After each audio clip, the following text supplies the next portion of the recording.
ആരെങ്കിലുമൊക്കെ അനുഗ്രഹിക്കപ്പെട്ടിട്ടുണ്ടെങ്കിൽ അതിൻ്റെ പിന്നിൽ ആരുടെയൊക്കെയോ പ്രാർത്ഥനയുണ്ട്.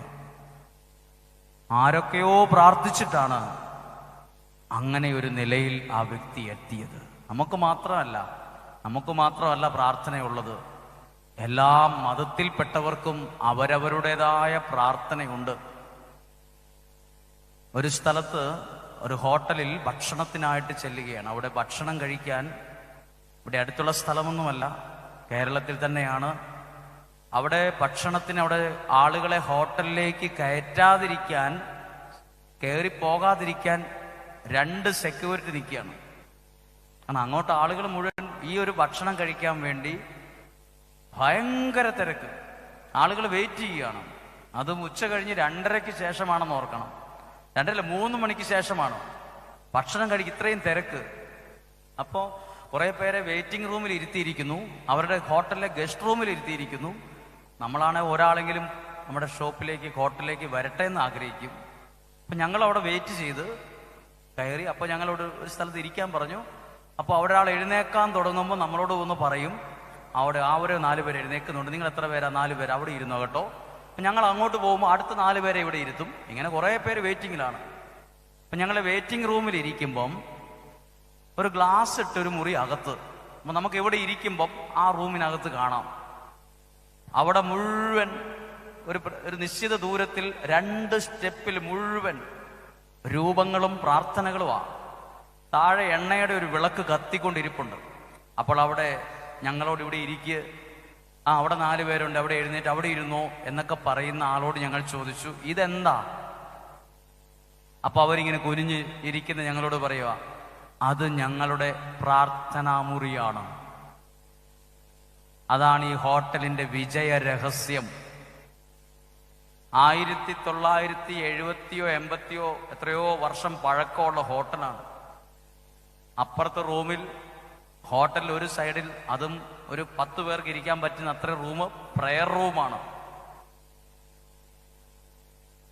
പ്രാർത്ഥിച്ച് പ്രാർത്ഥനയുടെ വിശ്വാസം നമ്മുടെ കുറെ പേരുടെ മനസ്സിൽ നിന്നാണ് കുറെ പോയത്. പ്രാർത്ഥിച്ചിട്ടൊന്നും കാര്യമില്ല, എന്തു പ്രാർത്ഥന. എന്നാൽ നിങ്ങൾ ഓർത്തോ, ജീവിതത്തിൽ ഉയർന്നവരുടെയും വിജയിച്ചവരുടെയും പിറകിൽ എന്തുണ്ട്? ശക്തമായ പ്രാർത്ഥനയുണ്ട്. ആമേൻ. ആരെങ്കിലും അയാൾ രക്ഷപ്പെട്ടു, അയാൾ വലിയ വീട് വെച്ചു, ഭയങ്കര സംഭവമാ, അസൂയപ്പെട്ടിട്ട് കാര്യമില്ല. ചുമ്മാ അസൂയപ്പെടും, അവർ രക്ഷപ്പെട്ടു, ഞങ്ങൾ രക്ഷപ്പെട്ടില്ല.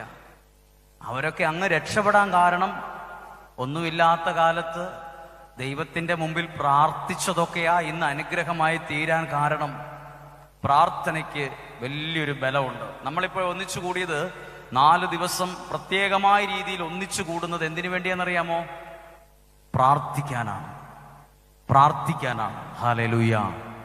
പ്രാർത്ഥനയ്ക്ക് അത്രയും ശക്തിയുണ്ട്. വലിയ മെഡിക്കൽ കോളേജിലെ ഡോക്ടർമാർ, നമ്മുടെ പ്രിയപ്പെട്ട ഒരാൾക്ക് ഒരു സീരിയസ് ആയ ഒരു രോഗമാണ്, ഹോസ്പിറ്റൽ ഓപ്പറേഷനായിട്ട് കയറ്റുക. അവരെന്നാ വന്ന് നമ്മളോട് പറയുന്നത്? നിങ്ങൾ പ്രാർത്ഥിക്കുക. നിങ്ങളല്ലേ ഡോക്ടർമാരായി പഠിച്ച് ശരീരത്തിന്റെ എല്ലാ അവയവങ്ങളെക്കുറിച്ചും നിങ്ങൾക്കല്ലേ അറിവുള്ളത്, നിങ്ങളങ്ങ് ആ ട്രീറ്റ്മെന്റ് നടത്തട്ടെ. എന്നാലും വീട്ടുകാരോട് പറയും, ഞങ്ങൾക്ക് ചെയ്യാൻ പരിധികളുണ്ട്, നിങ്ങൾ പ്രാർത്ഥിക്കുക കേട്ടോ, നിങ്ങൾ പ്രാർത്ഥിക്കുക. ആരാ പറയണേ? മെഡിക്കൽ കോളേജിലെ പ്രൊഫസർമാരായ ഡോക്ടർമാർ വരെ കുടുംബക്കാരോട് പറയും, പ്രാർത്ഥിക്കുക, നിങ്ങൾ പ്രാർത്ഥിക്കണം കേട്ടോ. പ്രാർത്ഥനയ്ക്ക് നമ്മൾ വിചാരിക്കുന്നേക്കാൾ അത്ഭുത ശക്തിയുള്ള ഒന്നാണ്. ഞാൻ ബൈബിളിലെ ഒരു വാക്യം എടുക്കുകയാണ്. വിശുദ്ധ മർക്കോസിന്റെ സുവിശേഷം 10-ാം അധ്യായം 46 മുതലുള്ള വാക്യങ്ങൾ. ഇത് ശ്രദ്ധിച്ചു കേൾക്കുകയാണ്. ഇതൊരു പഠനം പോലെ പഠിപ്പിച്ചു തരാൻ ഞാൻ ദൈവത്തിൽ ആശ്രയിക്കുന്നു. എൻ്റെതായ ഒരു കുറവ് കൊണ്ട് ഇത് നിങ്ങൾക്ക് മനസ്സിലാകാതെ പോകാതിരിക്കട്ടെ, എല്ലാ വശവും നിങ്ങൾക്ക് മനസ്സിലാക്കാൻ സാധിക്കട്ടെ. മർക്കോസിന്റെ സുവിശേഷം 10-ാം അധ്യായം 46-ാമത്തെ വാക്യത്തിന്റെ ഹെഡിങ് എന്നാ നോക്കിക്കേ. ബർത്തലോമേസിന് കാഴ്ച നൽകുന്നു. അയാൾ അന്നത്തെ ഏറ്റവും വലിയ പണക്കാരനാണോ അതോ ഏറ്റവും ദാരിദ്ര്യം പിടിച്ചൊരു ഭിക്ഷക്കാരനാണോ? ആരാണിദ്ദേഹം? അന്നത്തെ ഏറ്റവും വലിയ പണമുള്ളവനാണോ ഏറ്റവും ദാരിദ്ര്യമുള്ള ആളാണോ? ആരവർക്കെ പറഞ്ഞേ? ബർത്തേമ്യൂസിനെ കുറിച്ച് എഴുതിയിരിക്കുന്നത് ഭിക്ഷക്കാരനാണ്. ഭിക്ഷക്കാരന്റെ പേര് ഇത്രയും നല്ല വേദപുസ്തകത്തിനകത്ത് എഴുതി വയ്ക്കുമോ? നിങ്ങൾ കുടുംബ ചരിത്രം എഴുതുകയാണെങ്കിൽ, നിങ്ങളൊരു പുസ്തകം എഴുതുകയാണെങ്കിൽ, ഈ കൊല്ലത്തോടെ നടക്കുന്ന ഭിക്ഷക്കാരുടെ പേര് അതിനകത്ത് എഴുതി വയ്ക്കുമോ? ഇല്ല. പിന്നെന്തിനാണ് ഈ ബൈബിളിനകത്ത് അയാളുടെ പേരെഴുതി വച്ചിരിക്കുന്നത്? 2000 വർഷം കഴിഞ്ഞിട്ടും അന്നത്തെ വലിയ വലിയ ആൾക്കാരെ നമുക്കറിയത്തില്ല. പക്ഷെ അന്നത്തെ ഒരു ഭിക്ഷക്കാരനെ ഈ ദേശത്തുള്ളവർക്ക് വരെ അറിയാം. ആളുടെ പേരും അറിയാം. എന്താ പേര്? ബർത്തേമിയൂസ്. ഇദ്ദേഹം ഇത്രയും ഇന്നും ഓർക്കാൻ പാകത്തിന് ഈ മനുഷ്യൻ ഇന്നും ഇങ്ങനെ ഉയർന്നു നിൽക്കാൻ കാരണമുണ്ട്. എന്താ കാരണം? 46-ാമത്തെ വാക്യം ശ്രദ്ധിച്ചു കേട്ട് എല്ലാവരും നല്ല മനസ്സോടും നല്ല ഒരു ഏകാഗ്രതയോടും കൂടി വചനം കേൾക്കണം. 46-ാമത്തെ വാക്യം ഒന്ന് വായിച്ചു കേൾക്കുന്നു. അവർ ജെറീക്കയിലെത്തി. അവർ ജെറീക്കോയിൽ എന്ന ഒരു സ്ഥലത്ത് എത്തി. അവൻ ശിഷ്യരോടും വലിയ ഒരു ജനാവലിയോടും കൂടെ ജെറീക്ക വിട്ട് പോകുമ്പോൾ തിമിയൂസിന്റെ പുത്രനായ ബർത്തേമിയൂസ് എന്ന അന്ധയാചകൻ വഴിയരികിൽ ഇരിപ്പുണ്ടായിരുന്നു. ഇതൊന്നെല്ലാവരും ഒന്ന് ഒരു സ്ക്രീനിൽ ഒന്ന് കണ്ടേ. യേശു ജെറീക്കോയിൽ എത്തിയപ്പം ശിഷ്യന്മാരും ഉണ്ട്. പിന്നെന്താ ഉള്ളേ? വലിയ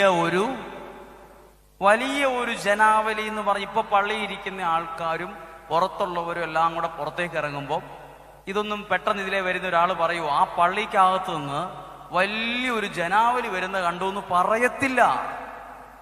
ആ പള്ളിയിൽ എന്തോ ഒരു പ്രോഗ്രാം നടക്കുന്നുണ്ടെന്ന് തോന്നുന്നു. കുറച്ചു പേര് ആ പള്ളിയിൽ നിന്ന് ഇറങ്ങി വരുന്നുണ്ടല്ലോ. ഒരു കുറച്ചു പേരേ ഉള്ളൂ.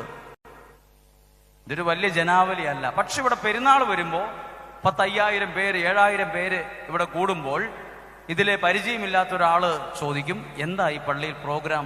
ഭയങ്കര ജനമാണല്ലോ. ആ വാക്ക് എപ്പോഴാ ഉപയോഗിക്കുന്നത്? 1000കണക്കിന് ആളുകൾ ഒരുമിച്ച് കൂടുമ്പോൾ പറയുന്ന വാക്കാണ് എന്ത്? വലിയ ഒരു ജനാവലി. അപ്പോൾ എത്ര പേരവിടെയുണ്ട്? 1000കണക്കിന് ആളുകൾ ഒപ്പം, യേശുവിന്റെ ഒപ്പമുള്ള ഒരു സാഹചര്യമാണ് ഇത്. ഒന്ന് പറഞ്ഞേ ഹല്ലേലൂയ. ഹല്ലേലൂയ. അങ്ങനെയുള്ള സാഹചര്യമാണ്. അപ്പോൾ ആ കൂട്ടത്തിൽ ഇല്ലാത്തൊരുത്തൻ വഴിയരികിൽ ഇരിപ്പുണ്ട്. അതാ എഴുതിയിരിക്കുന്നത്, വഴിയരികിൽ ഇരിപ്പുണ്ടായിരുന്നു. യേശുവിന്റെ ഒപ്പമുള്ളവരൊക്കെ വലിയ വലിയ ആൾക്കാരൊപ്പമുണ്ട്. പക്ഷെ ഈ പുള്ളി ഇരിക്കുന്ന എവിടെയാ? വഴിയരികിൽ, വഴിയുടെ സൈഡിൽ ഇരിക്കുക. ഭിക്ഷ തണ്ടാൻ ഇരിക്കുന്ന ഒരാളാണ്.